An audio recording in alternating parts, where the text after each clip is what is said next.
Firman Tuhan dari Matius 5, ini masih khotbah di bukit. Kita akan melihat ayat 27, ayat 28, 29, 30, 31, dan 32. Oke, tadi bisa. Nah oke, sekarang bisa.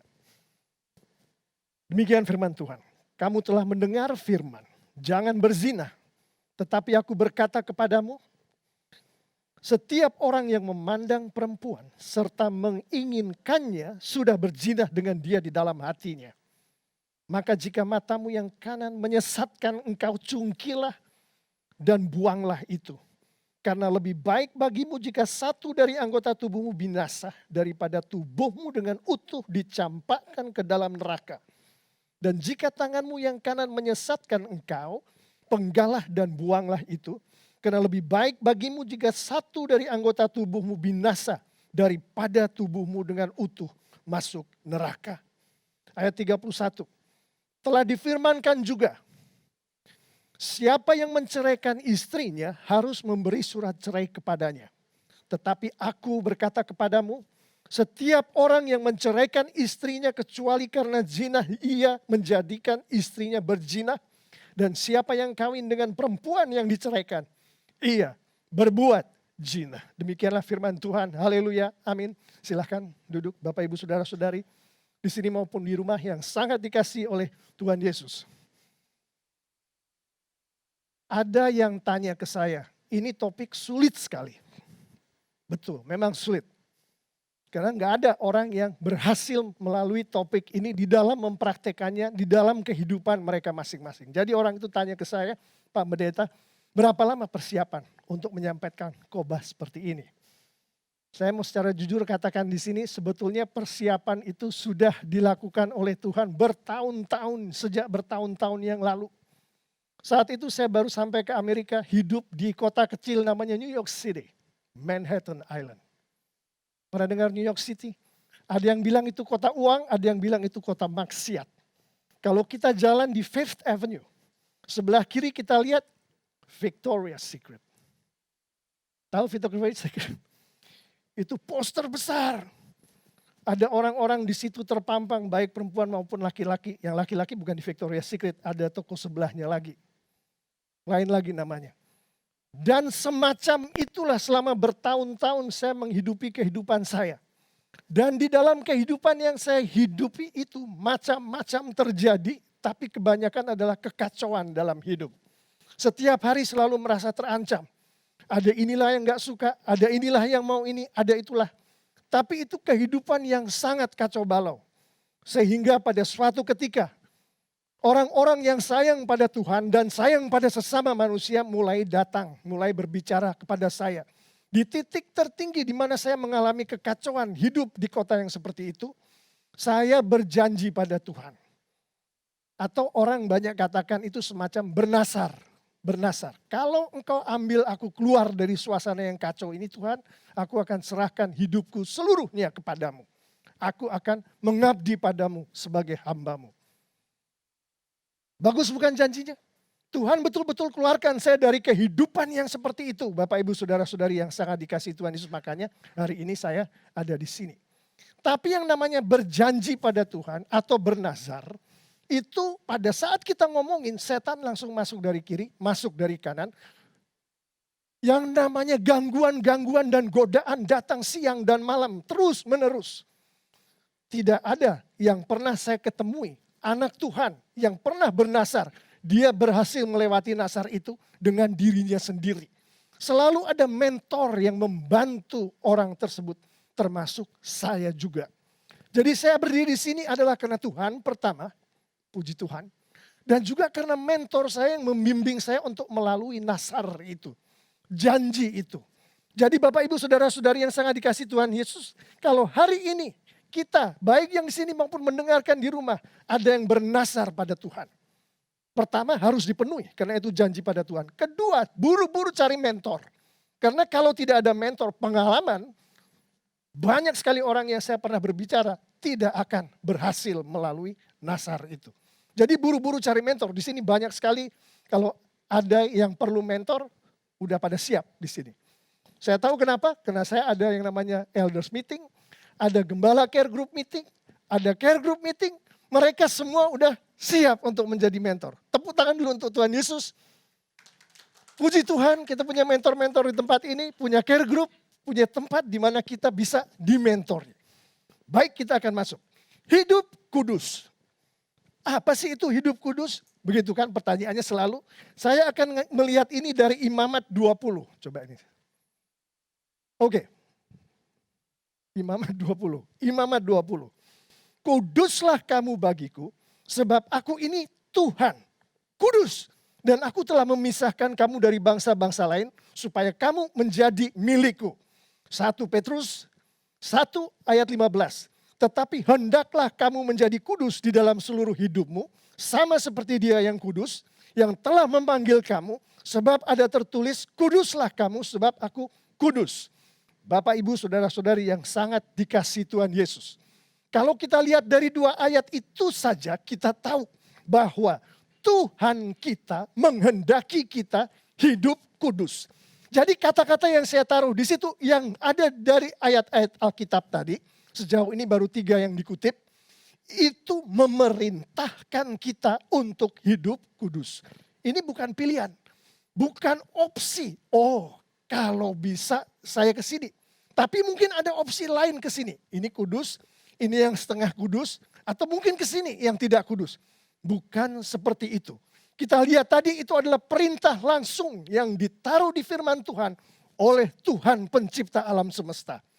Begitu pentingnya perintah itu, Tuhan mengulang-ulangi perintah ini. Kalau kita tahu ya, kalau kita rajin mengikuti Alkitab, baca Alkitab, mengikuti mentor-mentor bicara. Kalau Tuhan sudah mengulangi 3 kali, perintah diulang 3 kali. Itu artinya Tuhan betul-betul serius akan perintah itu. Imamat 11 ayat 44. Haruslah kamu menguduskan dirimu dan haruslah kamu kudus. Lagi ayat 45. Jadilah kudus. Imamat 19 ayat 2. Kuduslah kamu. Berapa kali? 3 kali, lebih dari 3 kali. Ini bukan serius lagi.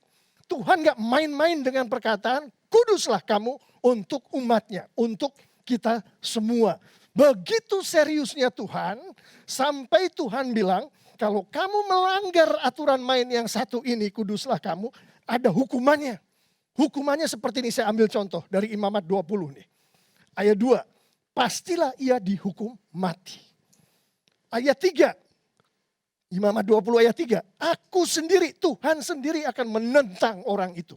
Yang gak ikut aturan main yang itu.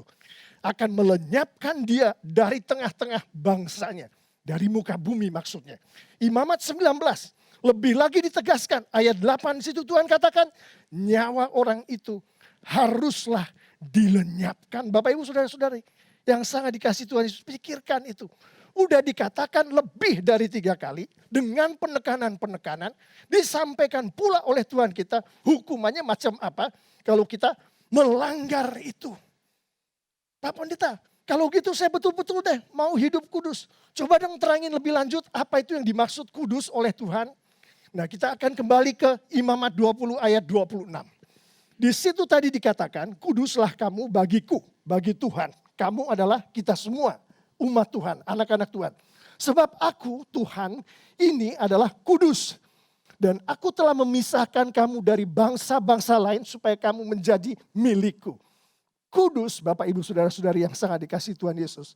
Atau orang yang dikuduskan oleh Tuhan adalah orang yang nomor 1 dipisahkan Tuhan dari bangsa-bangsa lain. Definisi datang dari firman Tuhan. 2, dijadikan milik Tuhan. Jadi itulah definisi kudus menurut Tuhan sendiri yang disampaikan di firman-Nya. Nah, saya akan sampai sedikit lebih jelaskan mengenai dipisahkan Tuhan dari bangsa-bangsa lain. Bangsa-bangsa lain itu bahasa sekarangnya, kekiniannya adalah dari dunia. Dunia di sekitar kita. Jadi orang yang dipisahkan Tuhan dari dunia, dari bangsa-bangsa ini adalah orang yang Tuhan pilih, Tuhan ambil dari tempat dia berada terus ditaruh di tempat lain. Dan cara Tuhan memilih dan menaruh ke tempat lain itu adalah dengan firman Tuhan. Dan Tuhan katakan, supaya kamu dari sini datang ke sini dengan kekuatan Roh Kudusku, aku berikan firmanku, dan kamu hidupi itu firman, kamu taat pada firman itu, dan engkau berada di tempat lain, di tempat yang Tuhan sediakan. Lawannya adalah orang-orang yang tidak kudus. Orang-orang yang tidak kudus itu sama dengan di tempat aslinya. Untuk gampangnya kita bilang sama dengan dunia di mana mereka menghidupi kehidupan mereka. Mereka tidak tahu firman Tuhan. Mereka mungkin tahu tapi tidak taat pada firman Tuhan. Orang-orang seperti itu tidak kudus. Artinya orang-orang itu berada di dunia mereka. Tidak berada di dunia yang Tuhan pilih.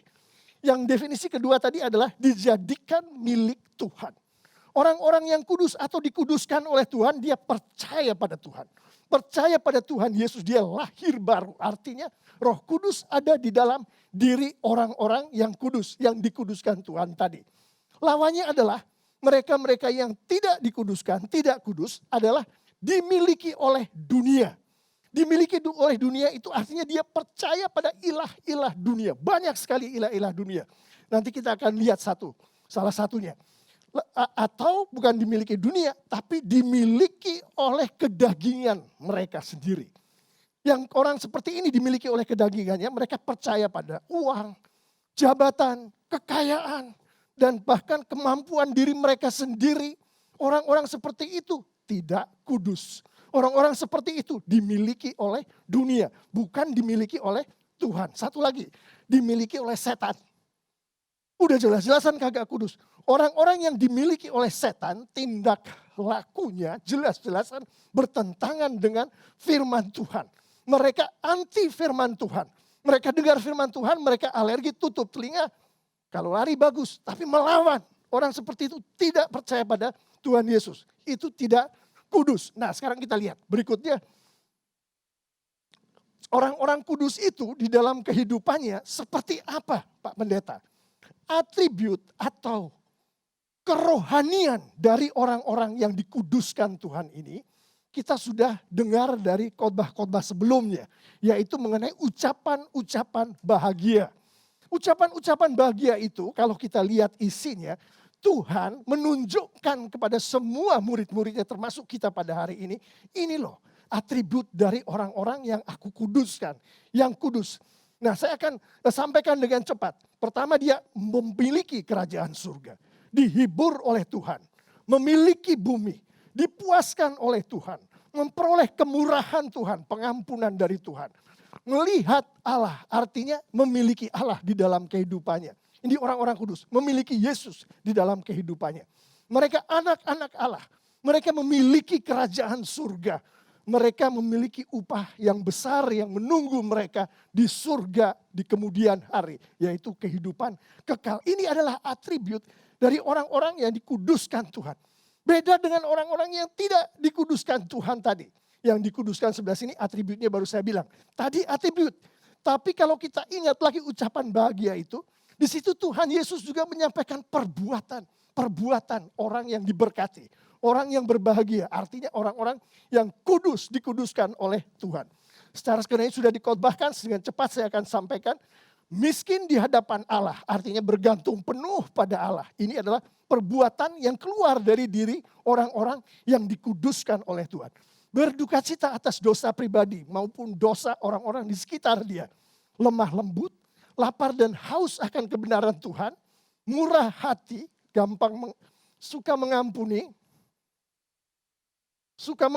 murah hati, suci hatinya, membawa damai, tahan diayai oleh sebab kebenaran firman Tuhan, dan tidak takut dicela dan dianiaya kalau dia berjuang untuk nama Tuhan. Itu adalah perbuatan-perbuatan yang orang-orang yang dikuduskan Tuhan selalu menunjukkan di dalam kehidupan mereka melalui kekuatan Roh Kudus.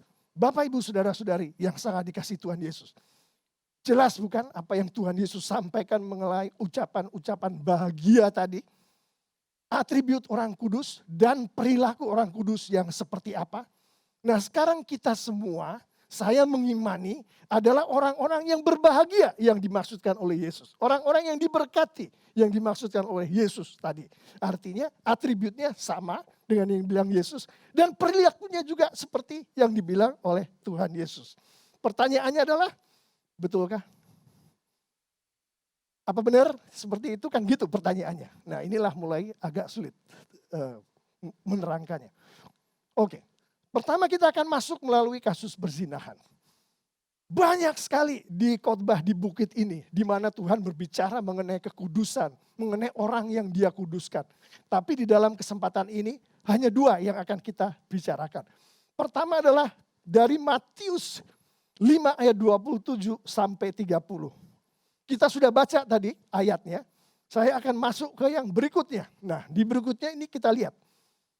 Kamu telah mendengar jangan berzina. Tuhan Yesus berbicara, Dia mengutip perjanjian lama. Oke. Terus setelah itu, tetapi aku berkata kepadamu, diteruskan oleh Tuhan Yesus, Dia bilang setiap orang yang memandang perempuan serta menginginkannya sudah berzina dengan dia di dalam hatinya. Kita lihat selanjutnya. Ini saya bawa sedikit pelajaran di sekolah teologi ya, tapi ini akan memberkati kalau kita perhatikan dengan benar. Jadi ini seperti iceberg, gunung yang ada di dalam laut itu. Kelihatan di ujungnya, di bawah lautnya besar sekali. Yang bagian ujung itu adalah perjanjian lama. Di situ adalah Keluaran 20 ayat 14. Keluaran 20 ayat 14 inilah yang dikutip Tuhan Yesus pada saat Tuhan Yesus berbicara, kamu telah mendengar firman, artinya dari Keluaran 20 ayat 14, jangan berzina. Yang bikin itu adalah Bapa di surga melalui Nabi Musa dan disampaikanlah kepada umatnya. Dan itu yang salah satu hukum Taurat itu. Dan itu sampai ke kita semua melalui membaca perjanjian lama. Dan Tuhan Yesus mengutip itu. Bapa di surga pada saat membuat itu, Tuhan Yesus juga di situ. Tritunggal bukan? Jadi Tuhan Yesus juga di situ. Pada saat jangan berzina ini keluar. Artinya Dia tahu apa perkataannya, Dia tahu maksud selengkapnya dari perkataan itu. Kali ini pada saat zamannya Tuhan Yesus melayani di bumi ini, Dia katakan selengkapnya adalah memandang perempuan serta menginginkannya sudah berzina. Itu yang ada di bawah, iceberg yang bagian bawah. Itu adalah perjanjian baru, itu adalah arti selengkapnya dari perjanjian lama di Keluaran ayat 20, pasal 20 ayat 14 tadi. Jadi jelas, Tuhan Yesus itu menjelaskan seluruhnya pada saat Tuhan menyampaikan kepada umatnya melalui Musa, jangan berzina. Jadi kita lihat di situ semuanya harus diikuti kalau kita mau kudus tadi. Kita mau berada di tempat yang Tuhan sudah kuduskan orang-orangnya. Jangan berzina itu mengacu ke badan. Kita tahu semua itu. Hubungan badan itu yang diacu. Tujuan utamanya adalah untuk melindungi pernikahan. Tuhan Yesus bilang, itu yang disampaikan waktu itu pada saat Musa menerima dari Tuhan.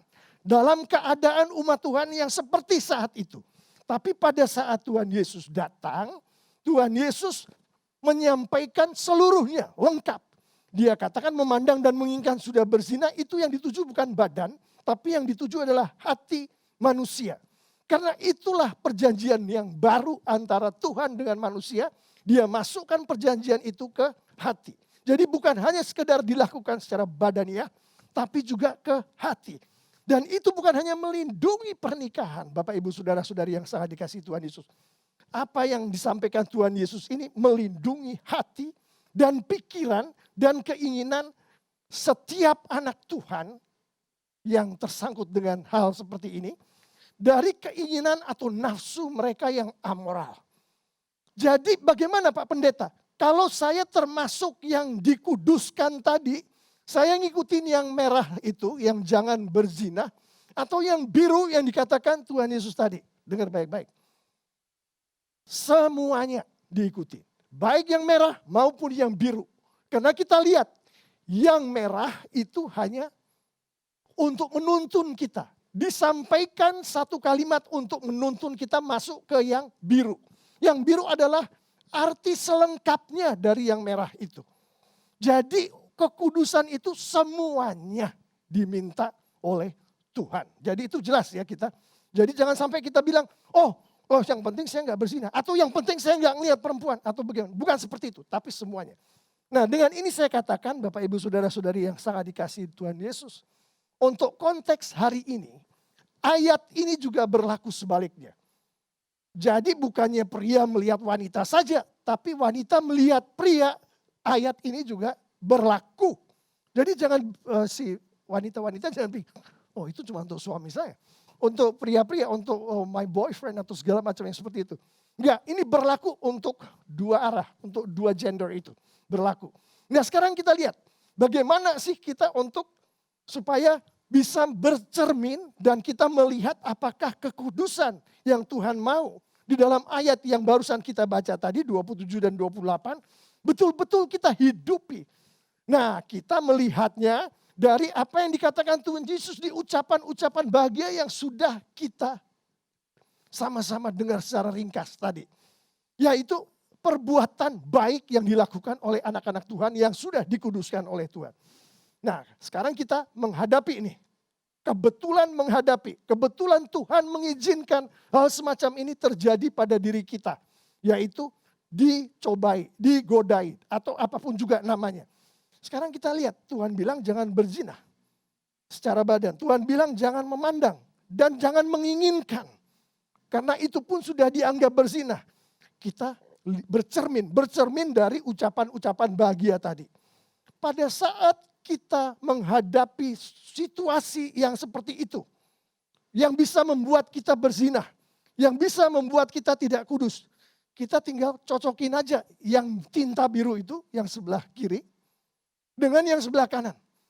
Apakah di dalam kehidupan kita pada saat sedang mengalami godaan, sedang mengalami pencobaan itu, apakah kita berduka cita atas dosa yang terjadi pada kita pada saat kita kebetulan jatuh di dalam dosa itu. Lihat aja di situ, ini saya ambil yang gampang-gampang. Semuanya harus masuk, tapi saya ambil yang gampang-gampang. Kalau kita tidak berduka cita atas dosa yang terjadi pada kita karena kita melanggar apa yang Tuhan bilang di ayat 27 dan 28 ini, kita nggak kudus. There's a problem over there. Coba yang lain. Apakah kita lemah lembut atau yang lebih gampang lagi lemah lembut kontrol diri kita. Pada saat kita mengalami godaan itu, mengalami cobaan itu, bagaimana kontrol diri kita terhadap apa yang tengah terjadi. Kalau kita lepas kontrol, artinya kita akhirnya berzina dan menjadi tidak kudus. Itu artinya kita nggak memenuhi ini. Kelemah lembutan itu tidak terpenuhi. Jadi kita begitu aja, gampangnya itu. Saya pakai contoh ini adalah untuk ayat yang berbicara mengenai berzina. Tapi berlaku untuk semua ayat di mana Tuhan sedang melarang kita untuk berbuat sesuatu. Karena kalau kita lakukan, kita menjadi tidak kudus. Lihat aja, itu cerminnya. Miskin bergantungkah kita kepada Allah? Berduka citakah kita atas dosa kita kalau kita jatuh itu? Atau dengan orang lain yang jatuh? Apakah kita lemah lembut tetap menguasai diri? Kita lihat selanjutnya sekarang. Jadi itu cermin yang kita bisa pakai untuk melihat. Nah sekarang saya akan bicarakan sesuatu yang menjadi pembicaraan banyak di sekolah teologi. Dan saya akan bawakan ke sini. Saya berdoa ini akan memberkati kita semua. Ada banyak yang bisa diperdalam dari perkataan Tuhan Yesus. Tapi saya hanya akan mengambil satu. Menginginkannya. Simple bukan? Menginginkannya. Tapi kalau kita lihat lebih dalam, apa sih yang diinginkan dari seorang wanita? Kalau seorang pria melihat dia, ini yang dilihat, ini yang saya maksud bukan hanya secara fisik bertemu dan melihat. Tapi bisa juga lewat, kalau sekarang kan ada yang namanya online. Jadi orang bicara online pakai Zoom, pakai video. Atau ada Facebook, atau ada segala macam sosial media. Di mana orang bisa melihat, satu orang melihat orang lain, ini termasuk di dalam. Seorang pria berada di depan komputernya dan dia melihat seorang wanita di situ. Contoh itu dipakai. Apa sih yang diinginkannya? Jadi bisa live, bisa digital. Pertama, ada kemungkinan dia menginginkan badannya secara fisiknya yang diinginkan. Apa tujuannya? Untuk memenuhi kebutuhan fisik dari pria yang bersangkutan. Itu kemungkinan pertama. Apa yang maksud keperluan fisik seperti apa pendeta? Apa cuma tepok-tepokan bahu gitu terus atau salaman gitu atau bagaimana? Bukan, saya nggak ngomongin itu. Saya ngomongin kebutuhan fisik seperti yang bisa dilakukan oleh sepasang suami dan istri. Seperti itu kemungkinan pertama. Kemungkinan kedua, dia bukan menginginkan badannya, tapi si pria ini menginginkan penampilannya. Jadi si perempuan ini penampilannya begitu agung, begitu mempesona, begitu membuat hati teduh. Si pria ini ingin merasakan itu. Itu keinginan itu timbul di dalam pemikiran si pria. Kalau live, seperti yang tadi saya ucapkan itu. Kalau melalui digital, biasanya pembicaraan terjadi, bukan? Ada pembicaraan, orang berbicara dengan suara yang merdu, suara yang enak. Timbullah keinginan itu di seorang pria, mendengarkan seorang wanita dengan penampilannya. Jadi untuk memenuhi fantasi dari si pria itu. Ada lagi kemungkinan lain, apa yang diinginkan oleh pria itu. Yaitu kepribadian dari si perempuan itu. Kepribadian itu maksud saya begini, wah ini orang kepribadiannya ngayomin gitu ya. Jadi seorang pria ketemu seorang wanita, di dalam ketemu lihat wanita melakukan sesuatu, wah ini orang ngayomin. Bisa membuat hati tenang segala macam. Pria ini menginginkan itu dari si wanita yang dalam konteks ini bukan istrinya. Itu kemungkinan untuk memenuhi kebutuhan emosional dari si pria itu. Ada lagi. Si pria ini menginginkan perhatian dari si wanita itu. Wah Pak Pendeta kok banyak sekali, tadi saya pikir cuma menginginkan itu maksudnya cuma secara fisik. Bukan seperti itu.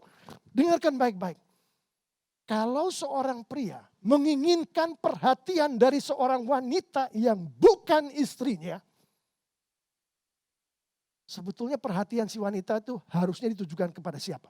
Ditujukan kepada suaminya bukan? Atau calon suaminya kalau dia belum menikah bukan? Tapi si pria ini karena dia memerlukan kebutuhan emosional tertentu sehingga dia berkomunikasi dengan perempuan ini. Siapa tahu saya bisa merasakan sedikit dari perhatian dia. Dia mencuri perhatian. Yang bukan hak si pria ini, yang adalah milik suami dari perempuan ini atau suaminya yang akan datang, dipakailah oleh si pria ini. Menginginkan itu si pria itu. Termasuk itu Bapak Ibu Saudara-saudari. Coba pikirkan baik-baik. Sesuatu yang bukan punya kita. Kita ambil dari orang yang berhak. Hanya untuk memenuhi kebutuhan emosional kita. Satu lagi. Seorang pria membutuhkan waktu dari si wanita. Oh wanita ini betul-betul luar biasa. Dia mau mendengarkan curhat saya. Jadi saya ceritakan mengalami hal yang terjadi di kantor saya, terjadi di rumah saya, terjadi dalam kehidupan saya. Saya ceritakan ke perempuan ini. Perempuan ini mendengarkan. Dia taruh waktunya untuk mendengarkan dari si laki-laki yang bukan suaminya. Sebetulnya waktu itu siapa yang lebih berhak daripada suaminya?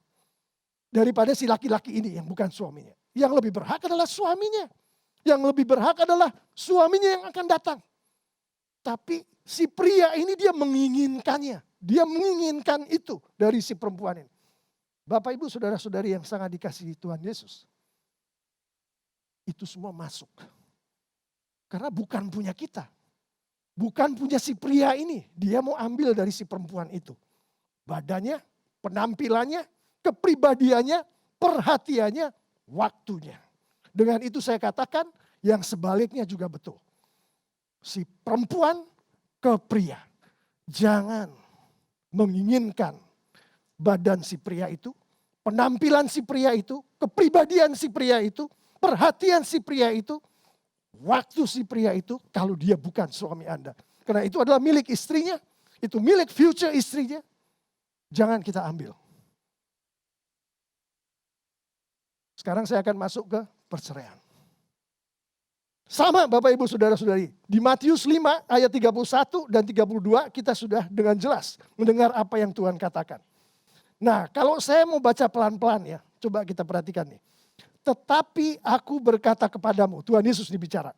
Dia bilang setiap orang yang menceraikan istrinya kecuali karena zina, ia menjadikan istrinya berzina. Siapa yang berzina di sini? Istrinya. Betul kan? Ia menjadikan istrinya berzina, si istri berzina. Selanjutnya, dan siapa yang kawin dengan perempuan yang diceraikan, ia berbuat zina. Siapa yang berbuat di zina? Laki-laki yang menikahi perempuan yang diceraikan tadi. Jadi si perempuan itu, bekas istrinya itu berzina, dan laki-laki yang menikahi si bekas istrinya itu berzina. Fair nggak itu? Sedangkan orang yang menceraikan nggak kena apa-apa, nggak ada tanggung jawab apa-apa. Nggak, di ayat 31-32 kan nggak dibilang. Apa yang terjadi dengan si yang menceraikan, laki-laki yang menceraikan. Jadi Tuhan Yesus memperlengkapi ini. Memperlengkapi ini, sebentar ayatnya. Nah itu ada di Matius 19 ayat 8 dan 9. Ayat 8 Tuhan Yesus sendiri yang berkata. Perhatikan ayat 9. Tetapi aku, Yesus nih, berkata kepadamu, barang siapa menceraikan istrinya, kecuali karena zina, lalu kawin dengan perempuan lain, ia berbuat zina. Siapa yang berbuat zina di sini ayat yang ke-8 ini, pasal 19, si laki-laki yang menceraikan.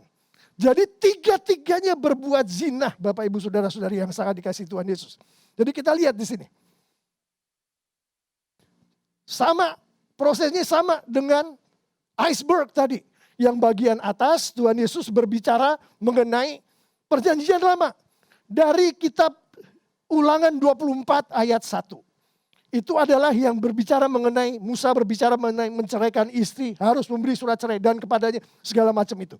Itu ada di Ulangan 24 ayat 1. Tapi saat Tuhan Yesus menyampaikan ayat berikutnya, ayat 32, Matius 5 ayat 32, dia lengkapilah semuanya itu. Jadi yang bagian bawah Matius 5 ayat 32 dan Matius 19 ayat 9, ayat 8 dan 9 tadi, melengkapi yang disampaikan oleh Musa kepada anak-anak Tuhan pada masa itu. Lengkap. Nah sekarang kita lihat. Saya mau kita memperhatikan hal khusus di sini. Jadi yang disampaikan Tuhan Yesus. Di situ dia bilang, yang tinta merah di perjanjian lama yang dia kutip, menceraikan istrinya harus memberi surat cerai kepadanya. Kalau kita perhatikan, di Ulangan 24 ayat 1, di bagian awal daripada ayat 1 itu, ada satu kata atau frasa yang berbunyi apabila. Apabila, artinya ini bukan perintah.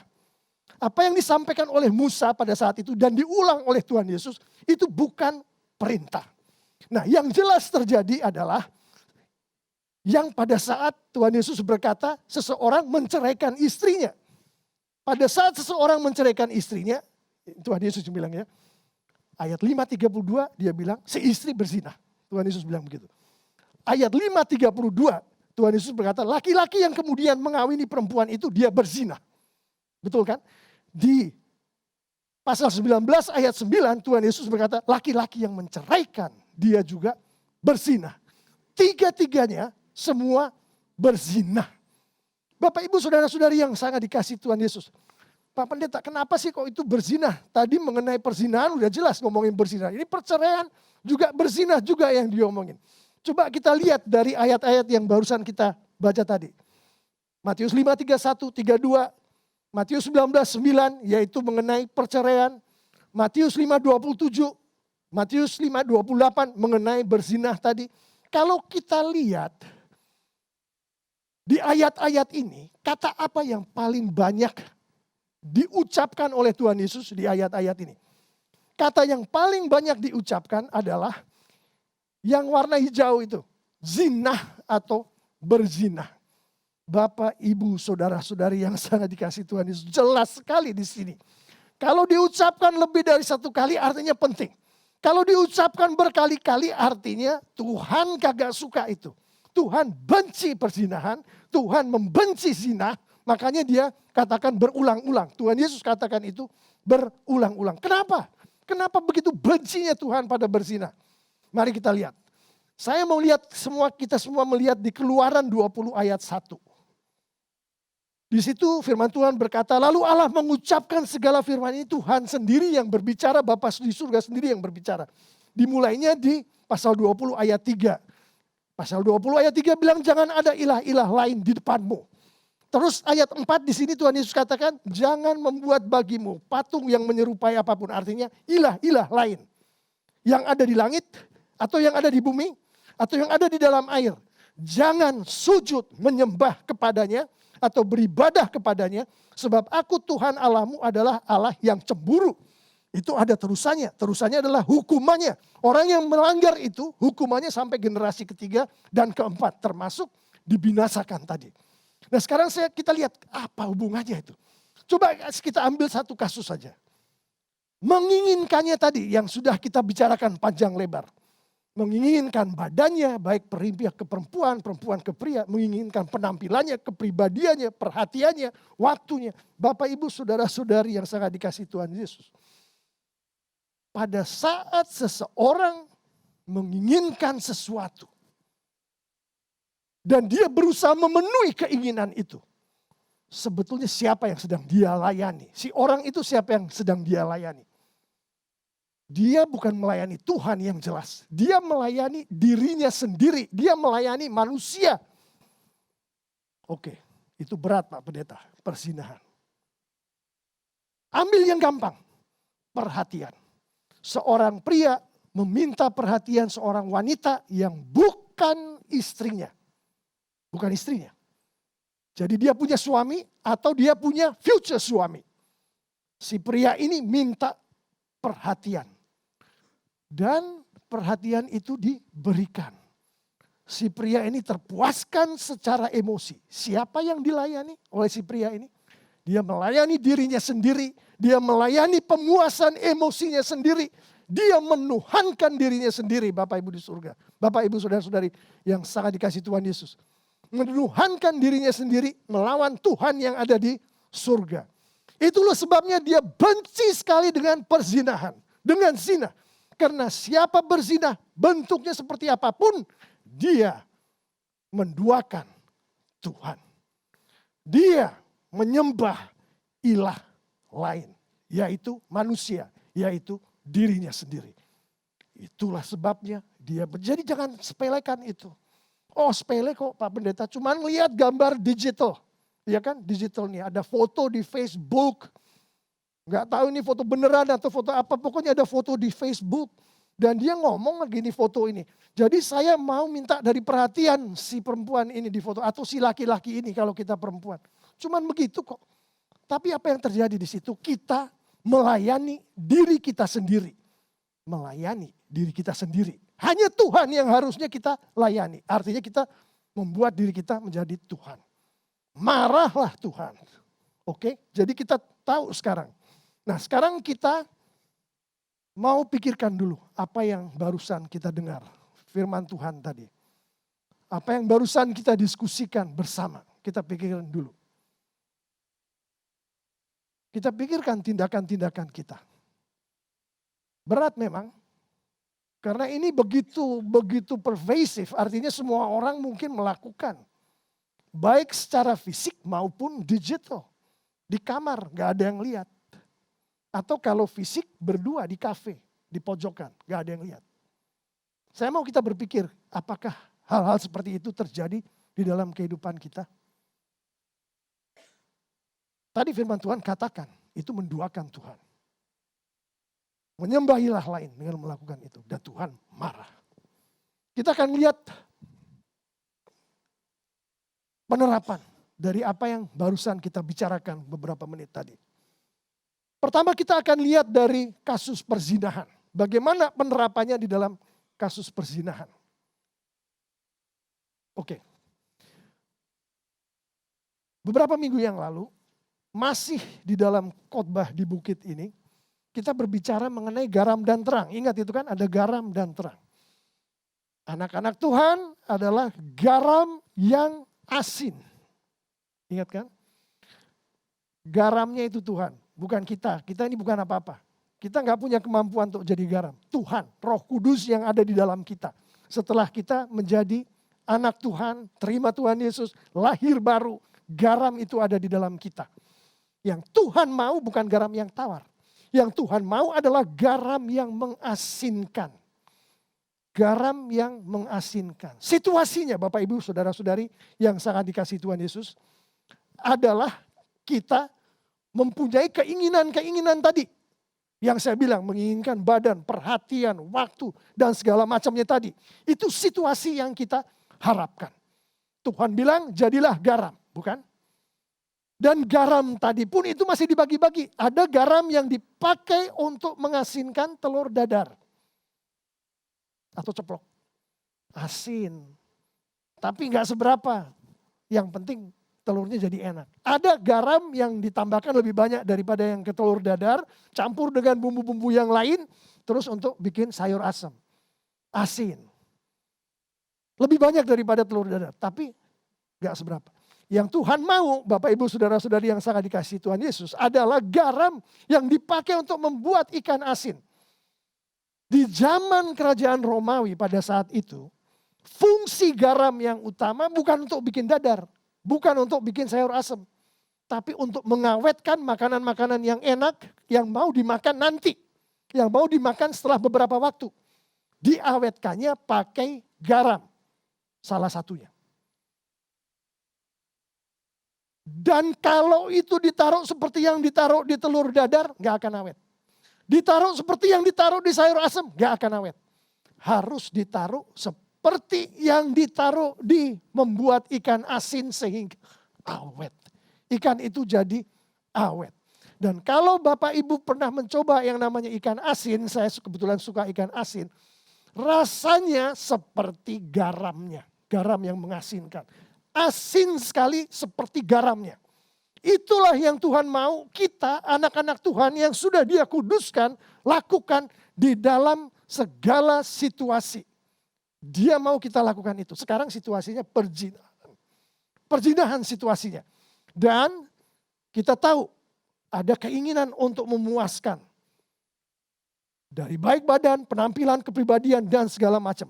Kalau kita yang didadar, seperti yang didadar, anak kita misalkan punya keinginan. Saya ngomongin biasanya anak-anak yang udah remaja ya. Tapi jangan lengah Bapak Ibu Saudara-saudari sekalian. Anak-anak SMP sekarang pun sudah banyak yang ngaco. Ngelihat yang enggak di komputer. Jadi seperti misalkan ada begitu. Kalau kita garam yang sekedar untuk bikin dadar. Oh yang penting belajarnya oke lah. Anak remaja kita ngelihat seperti itu, paling cuma dikit kok saya batasin waktunya, jadi belajarnya oke. Bukan seperti itu yang dimaui oleh Tuhan. Yang dimaui oleh Tuhan adalah pertama, garam yang mengasinkan ini. Mengasinkan artinya mengkuduskan, tegur itu anak. Tegur itu orang. Kita tahu suami kita menginginkan sesuatu yang harusnya tidak dia inginkan, istri, asinkan suami Anda. Tegur. Suami, kita lihat istri kita melakukan sesuatu yang harusnya dia tidak lakukan terhadap pria lain. Anda mau mengasinkan seperti membuat ikan asin, tegur itu istri. Asinkan itu istri, tegur dia. Dan karena tegur itu perkataan keras, Tuhan memperlengkapi dengan bagaimana cara menegur. Pertama adalah tegur dengan firman Tuhan. Ada di 2 Timotius 3 ayat 16. Hanya dengan firman Tuhan kita tegur. Suami dan istri kita. Dan pada saat kita menegur, ingat Galatia 6 ayat 1. Tegurlah dengan kasih.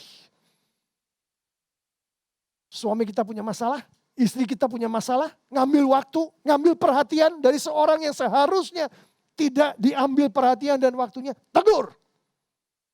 Dengan firman Tuhan. Dan dengan kasih. Itu garam yang mengasinkan. Selanjutnya kita akan lihat kasus perceraian. Kita tahu, tadi sudah kita bicarakan panjang lebar, bagaimana perceraian itu akan membuat banyak orang mengalami ketidakkudusan. Si istri berzina, si suami, Tuhan bilang berzina, si suami yang menceraikan. Dan laki-laki yang menikahi si wanita ini, dibilang juga oleh Tuhan berzina. Kalau kita jadi garam, saya akan langsung ke garam yang mengasinkan. Kita menghadapi situasi seperti itu. God forbid. Jangan sampai terjadi suami kita atau istri kita sendiri berselingkuh. Mungkin selingkuhnya gak parah, cuman ya baru ketemu 2 atau 3 kali. Tapi udah jelas-jelasan berselingkuh. Kita tahu orang berselingkuh itu kayak apa. Gak usah dipertanyakan lagi ini selingkuh atau bukan. Dia berselingkuh. Mungkin baru 1 atau 2 kali. Apa yang kita lakukan? Sebagai suami, sebagai istri, apa yang kita lakukan pada saat itu terjadi? Ingat Bapak Ibu Saudara-saudari, yang Tuhan mau adalah kita menjadi garam yang mengasinkan seperti yang untuk buat ikan asin. Pertama, jangan jadi kayak yang di Dadar itu, jangan dibiarin aja. Kita tahu kok, yang penting kan cuma di tempat tertentu dan tidak mengganggu rumah tangga kami. Yang penting tetap kewajiban dia sebagai istri dan suami dilakukan. Memberi nafkah, mengerjakan ngurusin anak misalkan, yang sudah dikaruniai anak. Yang penting dia lakukan itu. Jadi hal yang semacam ketemu 2-3 kali di pojokan di kafe itu, udahlah, anggap aja ini, yang penting kita tetap harmonis. Bukan itu yang dibilang oleh Tuhan pada saat dia bilang jadilah garam dan mengasinkan tempat di mana kita berada. Garam itu adalah Roh Kudus, adalah Yesus. Mengasinkan adalah mengkuduskan, yang dia mau adalah kita dipakai oleh Tuhan untuk mengkuduskan apa yang tengah terjadi. Jadi, yang sudah kita dengar tadi, tegur. Jangan biarkan. Sekali, 2 kali, jangan tahu sekali langsung tegur. Firman Tuhan bilang itu. Itu namanya mengasinkan. Ingat, pakai firman Tuhan. Ingat dengan kasih. Dan ini yang paling ekstrim pada saat kita bicarakan di seminari. Kedua adalah maafkan. Ampunilah istri atau suami kita yang sudah berzina. Kita tegur tapi kita ampuni. Tuhan bilang kalau dia berzina boleh dicerai. Betul kan? Itu perintah bukan? Bukan perintah. Tuhan Yesus jangan diambil. Tuhan tidak bilang begini. Dia berzina, kamu suami ceraikan istri kamu. Dia berzina itu suami kamu. Kamu istri ceraikan suami kamu. Tuhan gak ngomong seperti itu di ayat ini. Bukan itu yang diomongkan. Yang Tuhan omongkan adalah kalau ada perzinahan, maka itu adalah salah satu alasan yang bisa dipakai untuk cerai. Tapi bukan ceraikan, bukan itu yang dibilang. Jadi kalau kita betul-betul mau menggarami dengan asin seperti yang Tuhan mau, ikutin dong ajaran Tuhan. Termasuk yang ada di Lukas 6 ayat 27-28, dia bilang, berbuatlah baik kepada orang-orang yang mengutuk kamu, yang berbuat tidak baik ke kamu, yang membuat kamu sakit hati, yang membuat kamu merasa tidak enak karena diselingkuhi, berbuat baiklah kepada orang-orang yang seperti itu. Apalagi itu istri kita, apalagi itu suami kita. Jadi dengar baik-baik apa yang Tuhan sampaikan pada hari ini. Tegur dan maafkan. Dan ampunilah. Karena itulah yang Tuhan mau bagi anak-anaknya. Bagi kita semua. Yaitu menggarami dunia dengan keasinan yang hanya bisa datang dari Tuhan. Yang hanya bisa datang dari Roh Kudus. Saya akan simpulkan penerapan. Untuk perzinahan dan perceraian, langsung tegur, pakai firman Tuhan dengan kasih. Dan kalau itu ke arah penceraian di mana di situ ada perzinahan di dalamnya, maafkan pasangan Anda, maafkan suami Anda, maafkan istri Anda. Karena itu yang Tuhan mau untuk kemuliaan Tuhan. Mari kita tundukkan kepala, kita akan bangkit berdiri.